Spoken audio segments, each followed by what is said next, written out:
السلام علیکم ورحمۃ اللہ وبرکاتہ۔ آج کا ہمارا ٹاپک ہے آیت نمبر 102 کے حوالے سے جادو کی حقیقت اور ہمارا ایمان اور اس کے لیے احتیاط۔ ہم دیکھتے ہیں کہ جب سچ اور حقیقت کا علم نہ ہو تو پھر فینٹیسیز بہت اٹریکٹ کرتی ہیں، پھر کسی ایک شخص کو نجات دہندہ یا ہیرو بنا لیا جاتا ہے، اگر کوئی نہ ملے تو اس کو ڈھونڈا جاتا ہے۔ بالکل اسی طرح جیسے بچے جو ہیں وہ سپر مین وغیرہ سے بہت متاثر ہوتے ہیں کہ وہ سب کو مشکلات سے بچا لیتا ہے، لیکن اس سب کے مقابلے میں اسلام ایک ایسی طاقت ہے جس سے پوری طرح مسلمان بھی لا علم ہیں، انویئر ہیں۔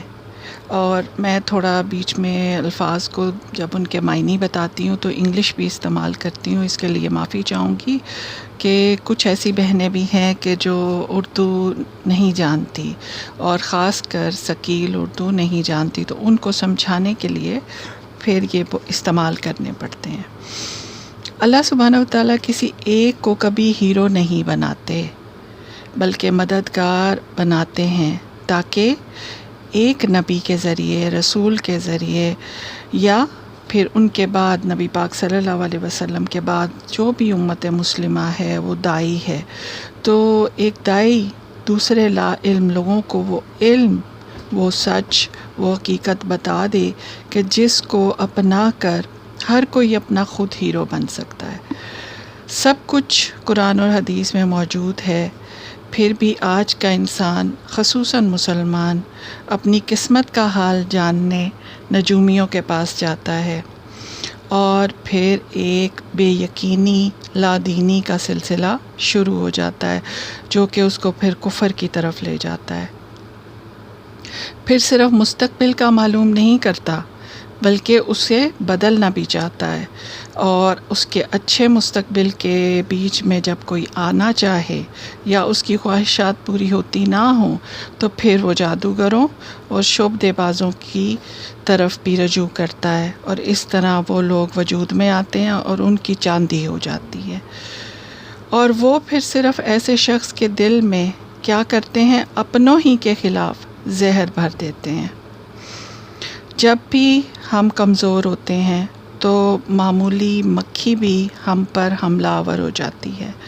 سوچنا یہ ہے کہ ہم نے اپنی زندگی میں کس کو طاقتور سمجھا ہوا ہے، یا تمام طاقتوں کے مالک کو بھی صحیح طور پر جانتے ہیں۔ تو شروع کرتے ہیں۔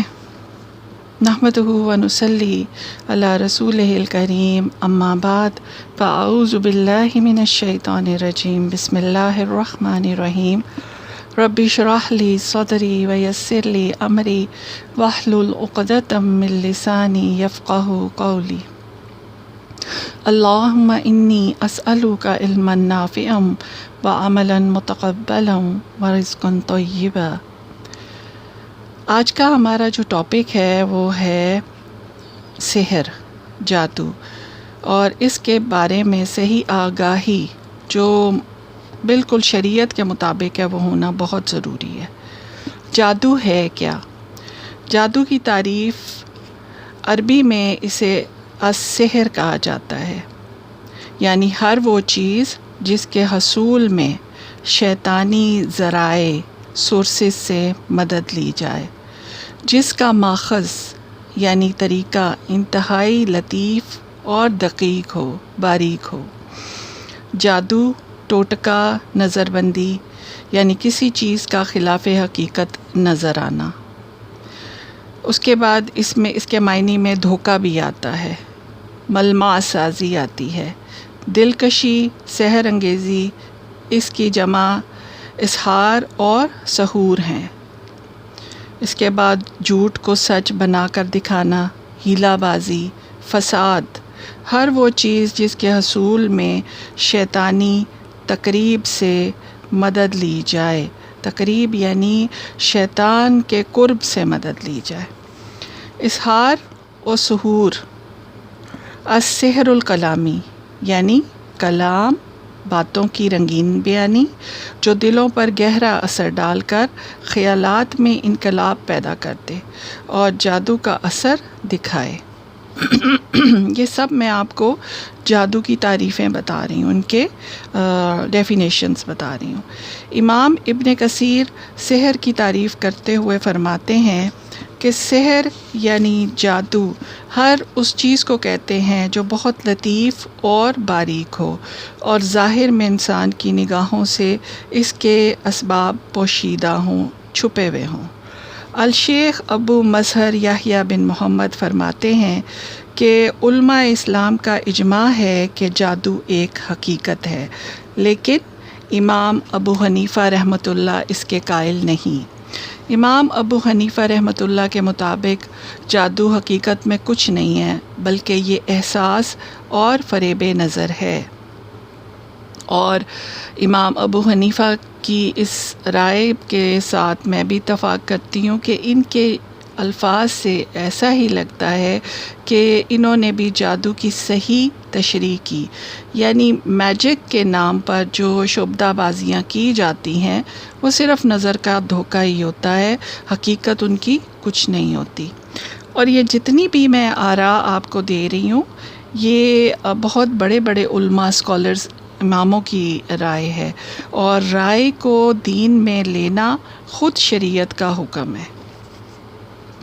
امام ابن کثیر رحمۃ اللہ فرماتے ہیں کہ معتزلہ ایک فرقہ ہے، یہ وہ ہیں مسلمان جو عقل پر ہر چیز لیتے ہیں، یہی ان کا مذہب ہے۔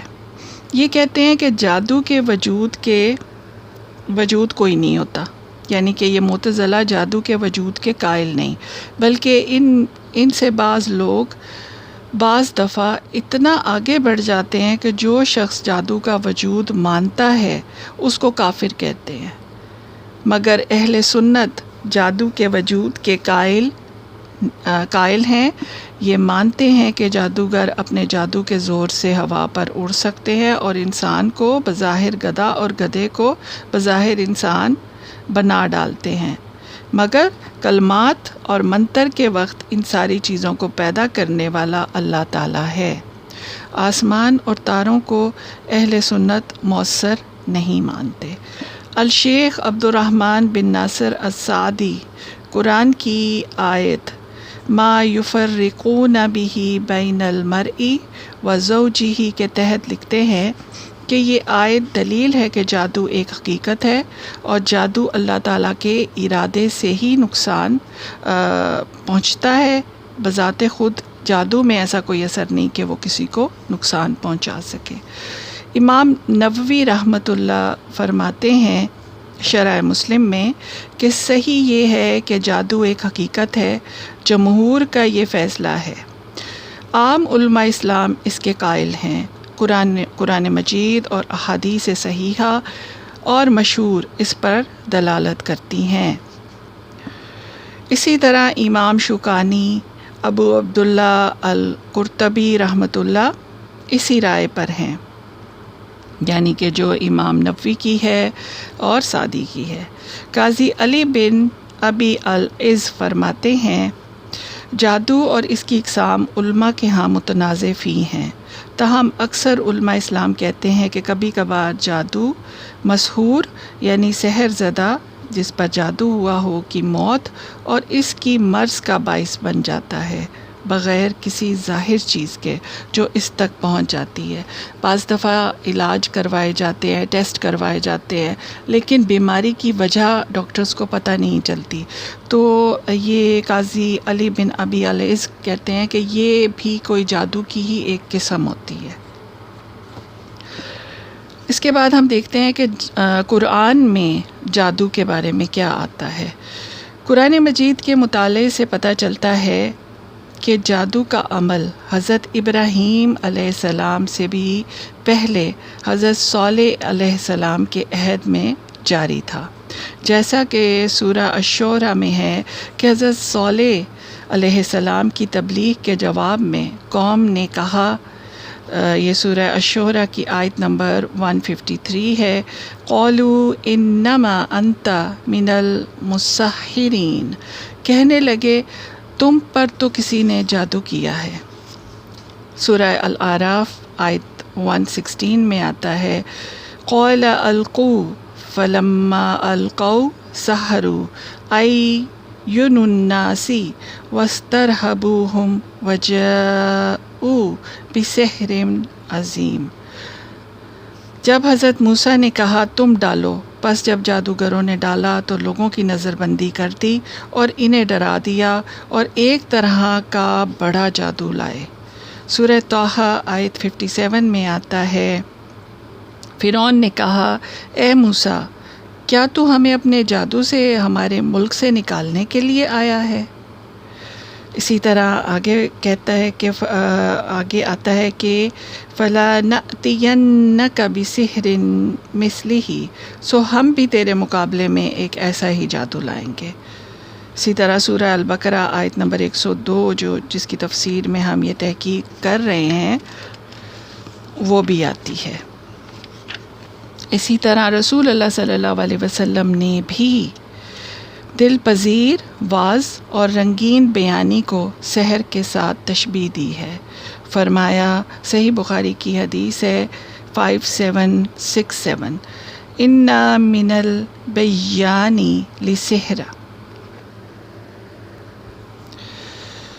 ہم دیکھتے ہیں کہ جادو محض وہم نہیں بلکہ حقیقت ہے، لیکن اسے مؤثر حقیقی یعنی اس کے اثر کو حقیقی مان لینا کہ جادو ہی کی وجہ سے کچھ ہوا ہے، ایسا سمجھنا کفر ہے، اور اس کے ذریعے کسی کو تکلیف دینا جو ہے وہ حرام ہے۔ جو شخص جادو کرتا ہے یا کرواتا ہے وہ سزا کا مستحق ہے۔ اس کے خلاف عدالت میں مقدمہ چلا کر اسے اس کی سزا دلوانی چاہیے تاکہ اس کبھی فعل کی حوصلہ شکنی ہو۔ اگر کوئی عورت اپنے شوہر پر جادو کروا رہی ہے اور شوہر محض شک کی بنیاد پر نہیں بلکہ ثبوت کے ساتھ اس بات کو جانتا ہے تو اسے چاہیے کہ اسے فوراً طلاق دے دے۔ شریعت اسلامیہ میں جادو کرنے اور کروانے والے کی کیا سزا ہے؟ اقرار جرم پر یا جرم ثابت ہونے پر عدالت جرم کی نوعیت کے مطابق اسے سزا دے گی یعنی مجرم کو، اور یہ سزا ہرجانہ بھی ہو سکتا ہے، قید یا شدید جرم کی صورت میں موت بھی ہو سکتی ہے، جیسا کہ حضرت جندب رضی اللہ تعالیٰ عنہ روایت کرتے ہیں کہ رسول اللہ صلی اللہ علیہ وآلہ وسلم نے فرمایا جادوگر کی سزا تلوار سے گردن مارنا ہے۔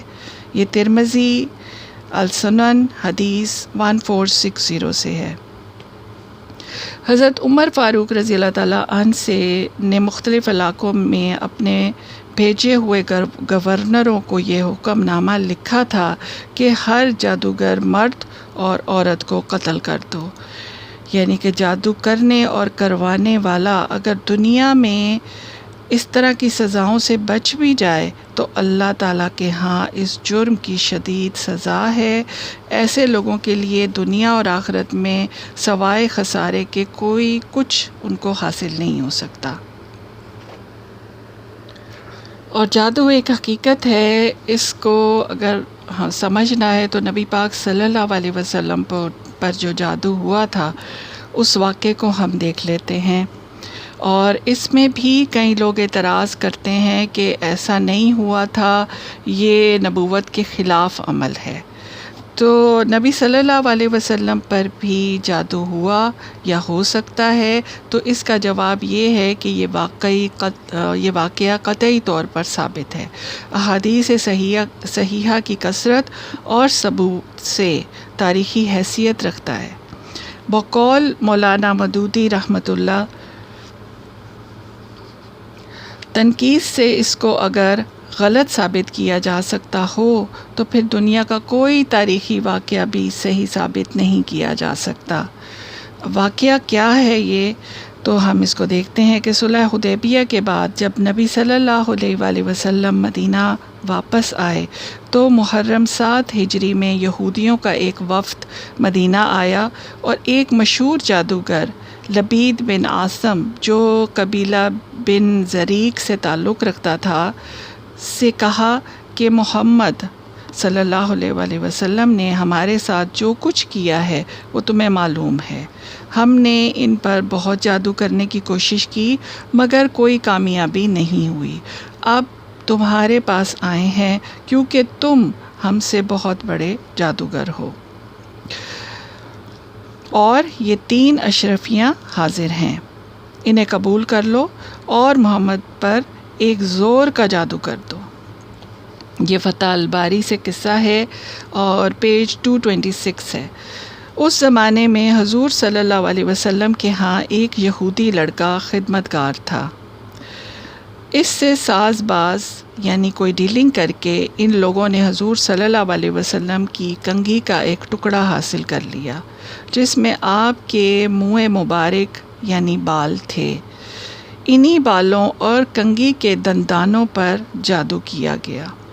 بعض روایات میں یہ ہے کہ لبید بن عاصم نے خود جادو کیا تھا اور بعض میں یہ ہے کہ اس کی بہنیں اس سے زیادہ بڑی جادوگرنیاں تھیں اور کہیں کچھ روایات میں بیٹیوں کا ذکر ہے.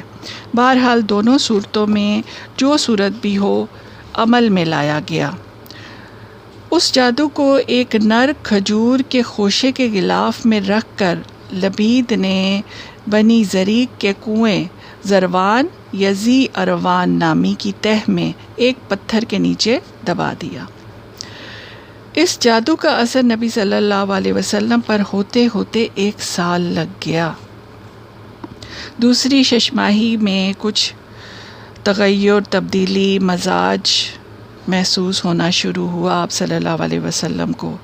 آخر 40 دن سخت اور 3 دن زیادہ سخت گزرے مگر اس کا زیادہ اثر جو حضور صلی اللہ علیہ وسلم پر ہوا وہ بس اتنا تھا کہ آپ گھلتے جا رہے تھے.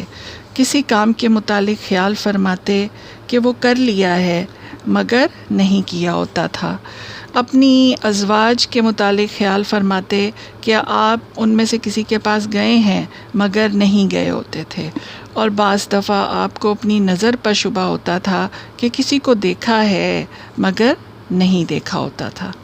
یہ سب اثرات آپ کی ذات تک محدود رہے حتیٰ کہ دوسرے لوگوں کو یہ معلوم نہ ہو سکا کہ آپ صلی اللہ علیہ وسلم پر کیا گزر رہی ہے. آپ کے نبی ہونے کی حیثیت سے آپ کے جو فرائض تھے ان کے اندر کوئی خلل واقع نہیں ہوا.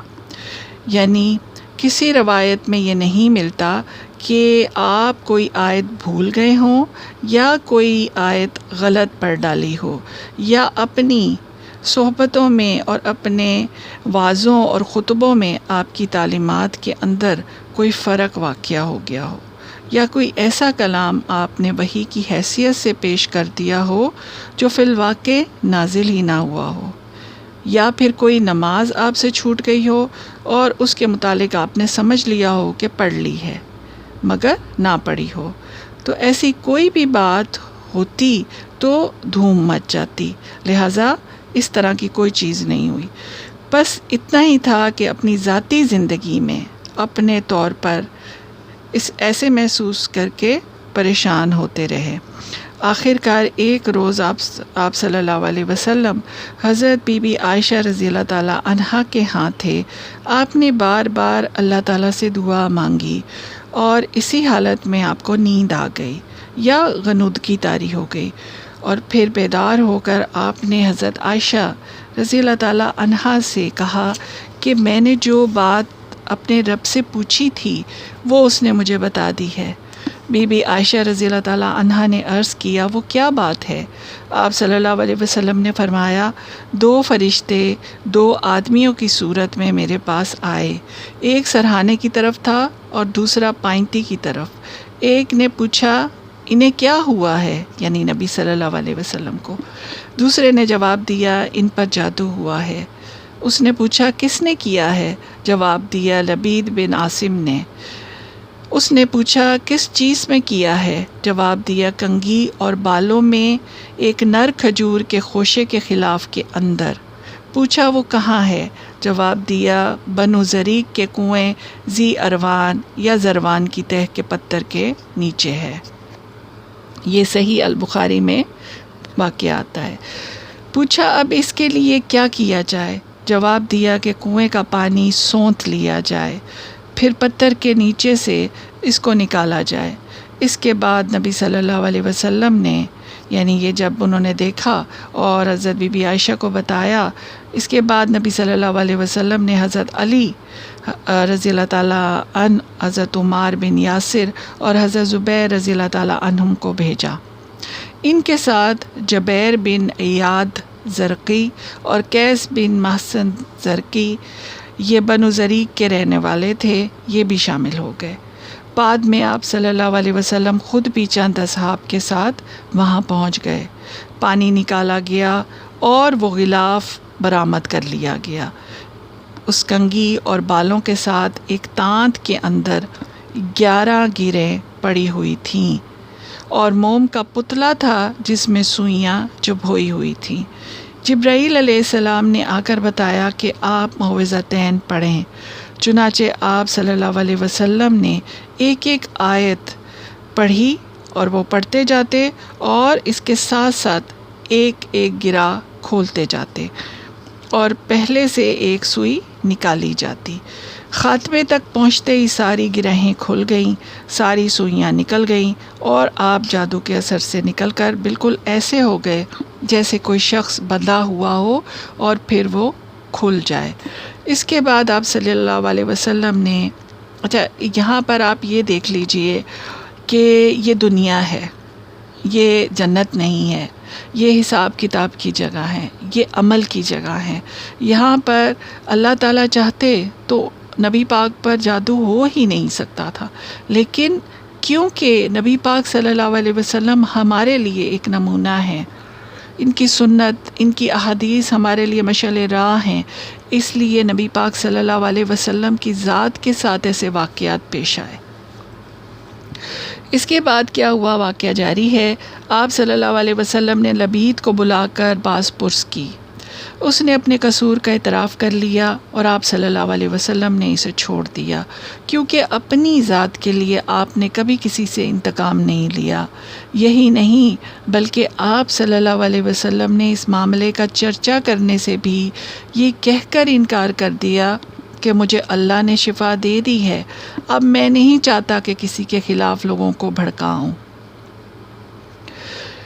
اور شیخ الاسلام ابن قیم رحمۃ اللہ کا بہترین جواب ہے کہ گمراہوں کے ٹولے یعنی معتزلہ اور منکرین حدیث جو منصب نبوت کے حق میں اس نقص اور یعنی اسے جادو کو ایک نقص اور عیب سمجھتے ہیں، اس لیے انہوں نے نبی صلی اللہ علیہ وسلم پر جادو چل جانے کا انکار کیا، مگر ان کا یہ زوم صحیح نہیں، کیونکہ جادو ایک مرض ہے، ایک مرض کی طرح اس کو لینا چاہیے۔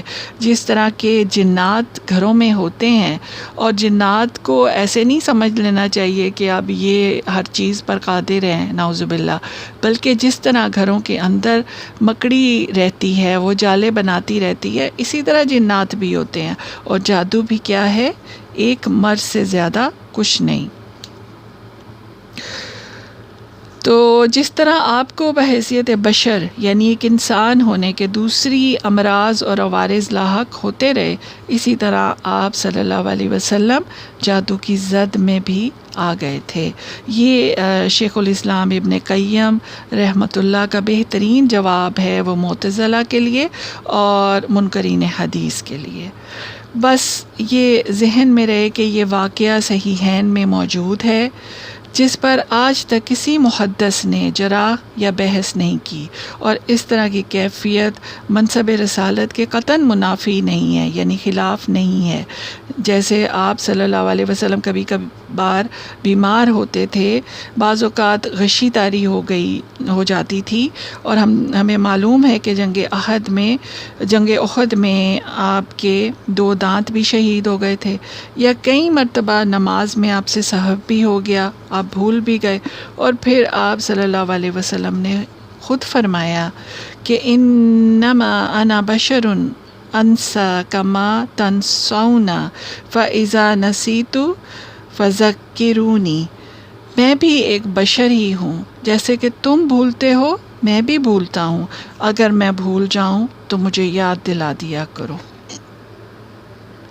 اب ہم دیکھتے ہیں کہ مختلف طریقے جو جادو کے زمرے میں آتے ہیں اور جن سے آگاہی ہمارے لیے بہت ضروری ہے۔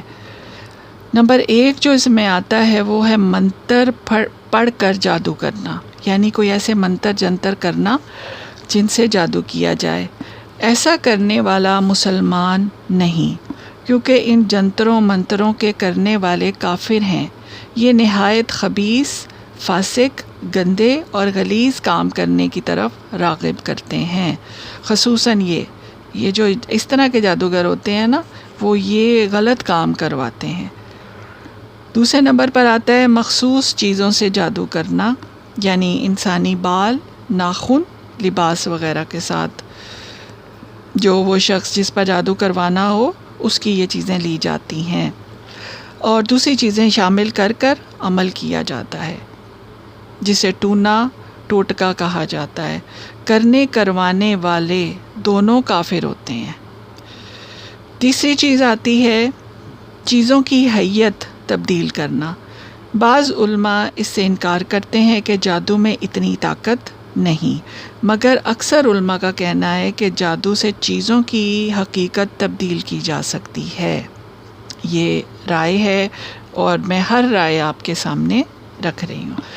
نمبر 4 آتا ہے شیاطین کی مدد لینا، یعنی ان جنات کو موکل کہتے ہیں جن سے مدد لی جاتی ہے، ہوتے یہ شیطان ہی ہیں، لیکن جیسے میں نے آپ کو بہت پہلے بتایا تھا کہ سب جن جو ہیں وہ شیطان نہیں ہوتے، بعض جن نیک بھی ہوتے ہیں۔ جیسے نبی پاک صلی اللہ علیہ وسلم سے حضرت بی بی عائشہ نے پوچھا تھا، جب آپ نے بتایا تھا کہ ہر انسان کے ساتھ ایک جن ہوتا ہے، تو آپ نے ان سے پوچھا رضی اللہ تعالیٰ عنہا نے کہ آپ کے ساتھ بھی جن ہے؟ تو نبی پاک صلی اللہ علیہ وسلم نے فرمایا تھا ہاں میرے ساتھ بھی جن ہے، لیکن میں نے اس کو مسلمان کر لیا ہے۔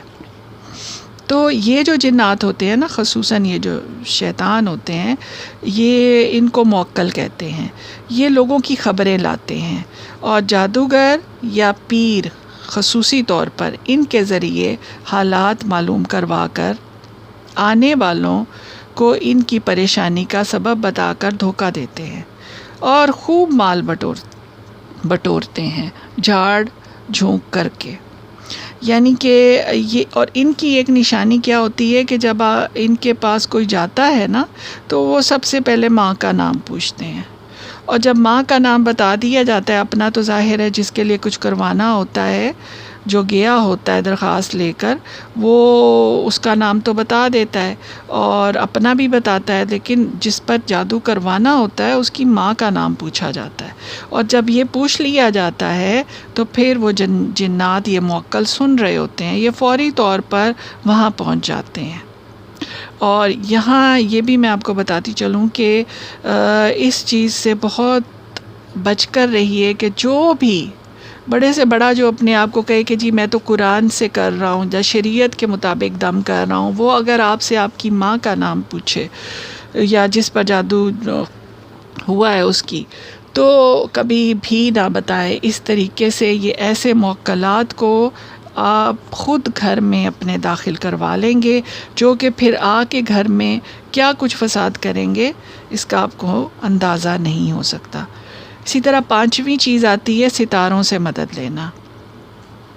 اس میں نجوم یعنی نجومی لوگ آتے ہیں، جادوگر ستاروں کی مدد سے زائچہ بناتے ہیں، پھر لوگوں کو ان کی قسمت کے حال بتاتے ہیں اور دھوکہ دیا جاتا ہے، اور یہ بھی محض تکے ہوتے ہیں کیونکہ ان کے پاس بھی موکل ہوتے ہیں، جو جاتے ہیں خبر لینے کے لیے کہ آگے کیا ہونے والا ہے، لیکن انہی کے لیے وہ شہاب ثاقب ہیں جو اللہ تعالیٰ نے میٹیئرز ہیں جو چھوڑے جاتے ہیں، جو ان کو مارتے ہیں۔ تو ان سے بھی اندازہ ہوتا ہے کہ جنات بڑے ہوتے ہیں اور یہ پہنچنے کی کوشش کرتے ہیں غلط کاموں کے لیے، لیکن ان کو آسمان پر چڑھنے نہیں دیا جاتا۔ اس کے بعد ہم دیکھتے ہیں کہ جادو کے احکام شریعت کے اعتبار سے کیا ہیں۔ حدیث کی مشہور کتاب صحیح مسلم میں حضرت عوف بن مالک سے روایت ہے کہ ہم زمانہ جاہلیت میں دم کیا کرتے تھے۔ ہم نے اس کے متعلق حضرت صلی اللہ علیہ وآلہ وسلم سے سوال کیا کہ اس کے بارے میں کیا حکم ہے؟ فرمایا دم کے الفاظ میں اگر شرک کی ملاوٹ نہ ہو تو کوئی حرج نہیں۔ نیز احادیث میں تعویذ، گنڈے لٹکانے اور دھاگے باندھنے کی تو ممانعت آئی ہے، لیکن اگر شرکیہ الفاظ نہ ہوں تو دم کرنا جائز ہے۔ یہ جو دھاگے کالے لٹکانے ہیں نا، یہ بھی ایک طرح سے شرک کے زمرے میں آتا ہے، یا اس طرح کے کوئی پتھر لٹکا لینا، جیسے کہ یہ ہندو وہ بلو کلر کے یا اس قسم کے وہ خوش قسمتی کا سمجھتے ہیں کہ ان کو لٹکا لیا جائے، اور ہمارے مسلمان بھی اپنی انٹرنس ڈور کے ساتھ لگا لیتے ہیں یا گھروں میں لٹکا لیتے ہیں، تو یہ بالکل شرک ہے، اس سے باز رہنا چاہیے۔ اچھا، اب یہ دیکھتے ہیں کہ جیسے کہ آیا کہ دم کرنا جائز ہے، تو دم کیا ہوتا ہے؟ دم جو ہوتا ہے نا، یہ ہوتا ہے پھونک مارنا۔ جیسے کوئی چیز پھونک مار کر جیسے ہم اڑاتے ہیں، اڑائی جاتی ہے، تو اس طرح یہ دم ہوتا ہے۔ اور یہیں سے آپ کو اندازہ ہو جانا چاہیے کہ جادو بھی اسی لیے جو اس کی تعریف آئی تھی کہ یہ بڑا باریک اور دقیق ہوتا ہے، تو اس ایک پھونک سے یہ حقیر معمولی چیز جو ہے یہ ختم ہو سکتی ہے۔ آپ صلی اللہ علیہ، لیکن وہ جو پھونک ہے، وہ دم ہے، وہ شرعی ہونا چاہیے۔ آپ صلی اللہ علیہ وسلم نے خود معوذتین سے اپنے جسم پر دم کیا۔ علماء امت کا اس پر اتفاق ہے کہ وہ دم جس میں یہ 3 شرائط پائی جاتی ہیں، وہ دم جائز ہے، شرعی دم ہے۔ اس میں نمبر 1 چیز آتی ہے وہ دم جو کلام اللہ یا اسماء اللہ، یعنی کہ اللہ کے ناموں کے ساتھ یا قرآن کے ساتھ کیا جائے اور اس کی صفات پر مبنی ہو، تو وہ جائز ہے، جیسے کہ سورہ الفاتحہ، معوذتین، یا اللہ تعالیٰ کے ناموں میں یا شافیو یا حافظو یہ بول کر دعا مانگنا اور دم کرنا۔ نمبر 2 اس میں آتا ہے وہ دم جو عربی زبان میں ہو اور اس کے معنی بھی واضح ہوں اور مشہور ہوں اور شریعت اسلامی کے مطابق ہو۔ یہ نہ ہو کہ اس کے اندر بولی عربی جا رہی ہو لیکن اندر پتہ نہیں کس کس سے مدد لی جا رہی ہو اللہ کو چھوڑ کر۔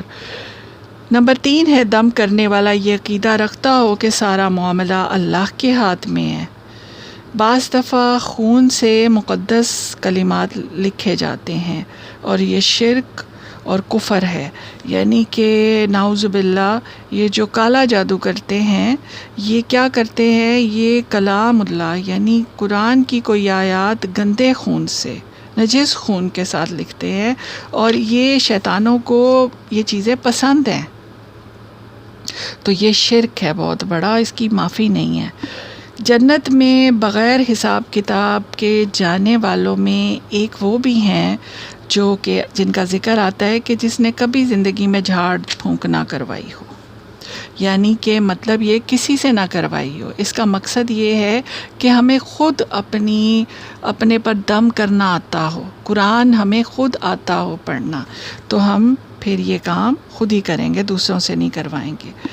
بعض پیر فقیر جو ہے نا، وہ یہ کہتے ہیں کہ نماز نہ پڑھو، قرآن نہ پڑھو، زکوٰۃ نہ دو، روزہ توڑ دو، پاک صاف نہ رہو، یا دن مقرر کر دیتے ہیں کہ اس دن ہی غسل کرنا ہے، اس کے علاوہ نہیں کرنا۔ یہ سب خرافات ہیں اور یہ گناہ کے زمرے میں آتے ہیں، یہ بھی سب کفر ہیں۔ ایسا کرنے والا سخت گنہگار ہوگا کیونکہ یہ شریعت سے ٹکرانا ہے۔ تو ایک قسم جس میں نہ شرکیہ کلمات ادا کرے، نہ گناہ کا کام کرے، بلکہ اس کا مقصد لوگوں کی بھلائی ہو، یہ جائز ہے، جیسے کہ جادو کا توڑ کیا جائے وغیرہ، لیکن ان میں بھی بہت احتیاط کی ضرورت ہے ان کی پہچان میں نے آپ کو بتا دی ہے کہ جو بھی آپ سے والدہ کا نام پوچھے تو وہ پھر غلط کام ہے، وہ جادوئی ہے، ٹھیک ہے؟ تو خود ہی اگر کریں، شرعی رقیہ کیا جائے، سنا جائے اور اس کو یاد کیا جائے اور خود کریں تو یہ بہت بہتر ہے۔ اور اب ہم آتے ہیں اس کے علاج کی طرف۔ اس کے علاج میں آتا ہے کہ سورہ فاتحہ تو ہر طرح کا ایک دم ہے، خود فرمایا نبی پاک صلی اللہ علیہ وسلم نے، اس کی فضیلت میں آتا ہے۔ اور اس کے ساتھ ساتھ آیت الکرسی، اس کی بھی بہت فضیلت آتی ہے، یہ سب سے عظیم آیت ہے قرآن پاک کی۔ پھر معوذتین، سورہ اخلاص، اور چاروں کل جو ہیں ان میں معوذتین بھی آ جاتی ہے، سورہ اخلاص بھی آ جاتی ہے، تو یہ کرنا چاہیے۔ اس کے ساتھ ساتھ سورہ البقرہ کی یہی آیت نمبر 102 جو ہے پورے یقین کے ساتھ پڑھنی چاہیے۔ کھانے کے لیے کیا ہے کہ کھجور کھائیں، جیسے کہ اجوا کھجور کے ساتھ دانوں کا ذکر آتا ہے کہ جس نے وہ ایک دن میں کھا لیے تو اس دن وہ زہر اور جادو کے اثر سے دور رہے گا۔ لیکن یہ وہ چیزیں ہیں کہ یہ نہیں ہے کہ اب اجوا ہی لی جائے اور وہی کھائی جائے، آپ نے اپنے عقیدے کو اسٹرانگ رکھنا ہے۔ کھجور بذات خود ایک بہت مفید غذا ہے، اور یہ واحد ایسا پھل ہے، ایک ایسی نعمت ہے اللہ کی کہ جو جسم میں مکمل طور پر جو ہے وہ جذب ہو جاتی ہے، اس کا کوئی جو ہے وہ ایسا وہ فضلہ نہیں بنتا جو کہ گندگی میں جائے، یہ پوری طور پر جسم کے اندر ایک ایک جگہ پہ ایک ایک ٹشو میں یہ سما جاتی ہے جا کے۔ تو کھجور کھائیں، کھجور بہترین غذا ہے، عورتوں کے لیے بہت مفید ہے، جیسے کہ قرآن پاک میں آتا ہے وہ جب حضرت بی بی مریم علیہ السلام جب وہ بچے کی ولادت کی تکلیف میں تھی تو اس وقت بھی قرآن میں حکم آیا تھا کہ کھجور کھاؤ۔ تو اس کے ساتھ ساتھ ایک اور علاج بھی آتا ہے بیری کے سبز پتوں کے ساتھ۔ تو یہ کرنا ہے کہ 7 پتے لینے ہیں بیری کے سبز، اور 2 پتھروں کے درمیان میں ان کو کوٹ لیا جائے، اور یعنی کہ ایک پیسٹ سی بن جائے گی، اور پھر اتنا پانی لے لیا جائے ایک بالٹی میں کہ جو نہانے کے لیے کافی ہو۔ پھر اس کے اندر اس پیسٹ کو مکس کر لیا جائے، اور اس کے ساتھ ساتھ یہ جو آیات میں ابھی آپ کو بتانے جا رہی ہوں ان کے نمبر، ان کو ان پر اس پانی پر دم کر دیا جائے۔ تو وہ آیات کیا ہیں؟ نمبر 1 جو ہے وہ آیت الکرسی ہے، اس کے بعد سورہ بقرہ کی آیت نمبر 255 ہے، سورہ الاعراف کی آیت نمبر 117 to 121 ہے، یعنی 117 سے لے کر 121 تک پڑھنی ہے۔ اس کے بعد سورہ یونس کی آیت 79 سے 82 تک پڑھنی ہے، اور پھر سورہ طٰہٰ کی آیت نمبر 65 سے لے کر 70 تک یہ بھی پڑھنی ہے۔ معوذتین پڑھنی ہے، یعنی کہ سورہ فلق اور سورہ ناس، ان کو معوذتین کہتے ہیں۔ اس کے ساتھ ساتھ سورہ کافرون اور سورہ اخلاص بھی پڑھنی ہے، تو یہ چاروں کل ہوتے ہیں۔ یہ پڑھ کر، اور ان سب سے پہلے جو ضروری ہے وہ اعوذ باللہ پڑھنا ہے، ٹھیک ہے؟ اعوذ باللہ من الشیطان الرجیم پڑھ کر یہ سب کچھ پڑھا جائے گا، اور اپنا ایمان رکھنا ہے کہ یہ چیزیں مجھے فائدہ دیں گی، شفا دیں گی۔ جس کو بھی پلایا جائے، جس پر جادو ہو گیا ہے، نظر ہو گئی ہے، جو بھی اس قسم کی چیز ہے، تو یہ عمل کیا جا سکتا ہے۔ اب یہ ہے کہ اس پانی میں سے 3 گھونٹ پی لیے جائیں، اور باقی پانی سے نہا لینا چاہیے۔ اگر ایسا لگے کہ افاقہ نہیں ہو رہا، طبیعت میں تبدیلی نہیں آ رہی، طبیعت کھل نہیں رہی، تو پھر اس عمل کو جاری رکھا جائے جب تک کہ افاقہ نہ ہو جائے۔ اس کے ساتھ ساتھ کچھ ایسی چیزیں ہیں جن کا ہم نے بہت خیال رکھنا ہے، اور وہ بھی ہمیں اپنے شریعت میں ملتی ہیں، اور آداب ہیں زندگی گزارنے کے۔ وہ یہ ہیں کہ جب گھر سے باہر جائیں تو دعا پڑھ کے جائیں، اور جب گھر میں داخل ہوں، اپنے جو بھی گھر میں آتا ہے، اور خصوصی طور پر جو گھر کا سربراہ ہے، وہ جب داخل ہو تو بسم اللہ پڑھ کر، اور پھر اپنے دایاں پاؤں اندر رکھیں، اور پھر سلام کریں، اور پھر کل پڑھ لیں، درود شریف پڑھ کے اندر داخل ہوں۔ تو ایسا کرنے سے جو جنات ساتھ آتے ہیں گھر میں داخل ہوتے ہیں وہ نہیں ہوں گے، کیونکہ وہ بن بلائے مہمان ہوتے ہیں، اور پتہ نہیں کہاں کہاں انسان جو ہے وہ پھرتا ہے باہر، کیسے کیسے لوگوں سے ملتا ہے، کہاں کہاں ایسی جگہوں پہ پہنچ جاتا ہے جہاں پر جنات ہوتے ہیں اور ان کو انجانے میں نقصان پہنچا دیتا ہے، تو پھر وہ اس کے پیچھے لگ جاتے ہیں۔ تو ہر وقت ذکر اذکار میں رہنا چاہیے، اور جب گھر میں داخل ہوں خصوصی طور پر یہ عمل کرے، اور اس سے برکت بھی ہوتی ہے گھر کے اندر۔ دوسرا یہ ہے کہ ٹوائلٹ میں خصوصی طور پر جب بھی جائیں تو دعا پڑھ کر جائیں، اللہم انی اعوذ بک من الخبث والخبائث، یہ پڑھ کر جائیے۔ اور اسی طرح وضو کی حالت میں رہیں، لیکن یہ اتنی سختی نہیں ہے، لیکن کوشش کریں کہ پاک صاف رہیں۔ جیسے ہی نجاست کی مطلب وہ ایسی حالت میں آتے ہیں کہ جس میں غسل واجب ہو جاتا ہے، تو فوری طور پر غسل کر لیں۔ یہ وہ چند ایسی چیزیں ہیں جو کر کر ہم گھر کے اندر بھی ایک اپنا پرسکون ماحول بنا سکتے ہیں۔